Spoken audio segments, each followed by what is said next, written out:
রহমাতুল্লাহ। সম্মানিত ভিউয়ার্স, আসসালামু আলাইকুম। আমি আছি আপনাদের সঙ্গে নূর কৃষি খামার এর পক্ষ থেকে নুরুল ইসলাম। আজকে আমি চলে আসলাম নূর কৃষি খামারের বেগুন খেতে।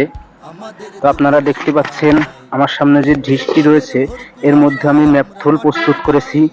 তো এটা কিভাবে প্রস্তুত করেছি এই ভিডিওতে আপনাদেরকে আমি দেখানোর চেষ্টা করব। চলেন দেখে আসি আমি কিভাবে প্রস্তুত করেছি। প্রিয় বন্ধুগণ, বেগুন গাছের পোকা দমনের জন্য ন্যাপথল প্রস্তুত করা হচ্ছে। তো প্রিয় বন্ধুগণ, এতক্ষণ আপনারা দেখলেন যে আমি ন্যাপথল কিভাবে প্রস্তুত করেছি। তো এই ন্যাপথলের কাজ কি? এই ন্যাপথল দিয়ে আমি বেগুন গাছের প্রত্যেকটি ডালে ডালে বেঁধে দিব। এর দ্বারা বেগুন গাছে পোকা থেকে স্থায়ী একটা সমাধান হবে। অর্থাৎ বেগুন গাছে যে পোকা মাকড়ে আক্রমণ করে এই আক্রমণ থেকে বেগুন গাছ রক্ষা পাবে। কারণ ন্যাপথলের একটা যে সেন্ট আছে, যে বাসনা আছে, এর দ্বারা পোকা অনেক দূরে থাকে। তো প্রিয় বন্ধুগণ, দেখেন আমি কিভাবে ন্যাপথল বেঁধে দিচ্ছি। এই যে এখানে দেখেন একটা ডাল রয়েছে, এই ডালের মধ্যে আমি ন্যাপথলটা সুন্দর করে বেঁধে দিব। বেঁধে দেওয়ার দ্বারা এই গাছে যে ন্যাপথলের বাসনা হবে, এই বাসনার কারণে পোকামাকড় দূরে থাকবে।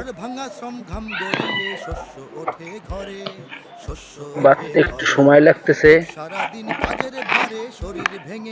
তো আপনারাও যদি বেগুন গাছের পোকা দমনের স্থায়ী সমাধান চান, তাহলে আমার মতো আপনারাও বেগুন গাছে এরকম ন্যাপথল প্রস্তুত করে ন্যাপথল বেঁধে দিতে পারেন। তো প্রিয় বন্ধুগণ, আপনারা যারা আমার ভিডিওটি দেখতেছেন সকলকে ধন্যবাদ, এবং আমার নতুন নতুন ভিডিও পাওয়ার জন্য আমার চ্যানেলটিকে সাবস্ক্রাইব করবেন এবং পাশে থাকা বেল আইকনটি বাজিয়ে দিবেন। তাহলে আপনাদের সহযোগিতায় আমি একটু আগ্রহ পাবো, যেহেতু আমি নতুন চ্যানেল খুলেছি। তো সবাই আমার জন্য দোয়া করবেন এবং আমার এই কৃষি খামারের জন্য দোয়া করবেন। সকলকে ধন্যবাদ। আসসালামু আলাইকুম ওয়া রাহমাতুল্লাহ।